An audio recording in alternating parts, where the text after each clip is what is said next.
ওয়ালাইকুম রহমতুল্লাহ। প্রিয় দর্শক, কেমন আছেন? আশা করি ভালো আছেন। প্রিয় দর্শক, বিচারক শ্বশুরকে নিয়ে যে ব্যাখ্যা দিলেন সার্জিস, চলুন বিস্তারিত জেনে নিই। প্রিয় দর্শক, অতিরিক্ত বিচারক হিসেবে নিয়োগ পেয়েছেন এনসিপি নেতা সার্জিস আলমের শ্বশুর। এই খবর ছড়িয়ে পড়তেই সামাজিক যোগাযোগ মাধ্যমে তা শেয়ার করতে শুরু করেন অনেকেই। এই নিয়ে ফেসবুকে একটা পোস্ট দেন আল জাজিরার সাংবাদিক জুলকারনাইন সায়ের। সেই পোস্টের নিচে কমেন্ট করেছেন সার্জিস আলম। সেখানে শ্বশুরের অতিরিক্ত বিচারক হওয়ার ব্যাখ্যাও দিয়েছেন তিনি। সার্জিস আলম লেখেন, আমি যতদূর জানি আমার নিকটাত্মীয় 1991 থেকে 92 সেশনে ঢাকা বিশ্ববিদ্যালয় আইন বিভাগে ভর্তি হন।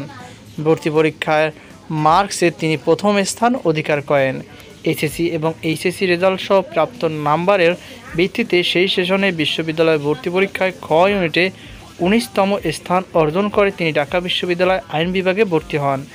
আইন বিভাগ থেকে এলএলবি ও এলএলএম শেষ করে 1998 সালে তিনি বার কাউন্সিলর পরীক্ষায় উত্তীর্ণ হয়ে আইনজীবী হিসেবে কর্মজীবন শুরু করেন।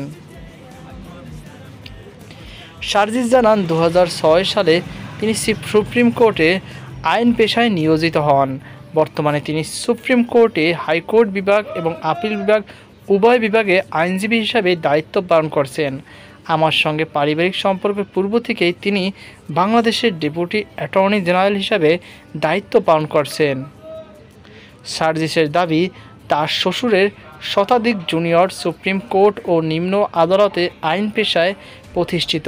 তাছাড়া তিনি নবগঠিত সুপ্রিম জুডিশিয়াল অ্যাপয়েন্টমেন্ট কাউন্সিল কর্তৃক সব যোগ্যতার শর্ত পূরণ করে যাবতীয় বাছাইয়ে উত্তীর্ণ হয়ে এই সম্মান অর্জন করেছেন। দেখতে পাচ্ছেন আপনারা সার্জিস আলমের এই একটি পোস্ট দেখতে পাচ্ছেন, এখানে তিনি সব কিছু লিখেছেন।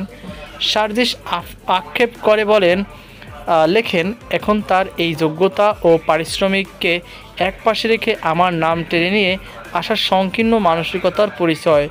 উল্লেখ্য, সম্প্রতি সুপ্রিম কোর্টের হাইকোর্ট বিভাগের অতিরিক্ত বিচারক হিসাবে 25 জনকে নিয়োগ দিয়েছে বাংলাদেশ সরকার। তাদের মধ্যে 9 জন বিচারীয় বিভাগীয় কর্মকর্তা, 9 জন আইনজীবী, 7 জন আইন কর্মকর্তা অতিরিক্ত বিচারক হিসাবে নিয়োগ পেয়েছেন। এর মধ্যে রয়েছেন অ্যাডভোকেট মোহাম্মদ লুৎফর রহমানও। সম্পর্কে তিনি জাতীয় নাগরিক পার্টি এনসিপির উত্তরাঞ্চলের মুখ্য সংগঠক সার্জিস আলমের শ্বশুর। বিচারপতি লুৎফর রহমান এর আগে ডেপুটি অ্যাটর্নি জেনারেল হিসাবে দায়িত্ব পালন করে আসছিলেন। আইন, বিচার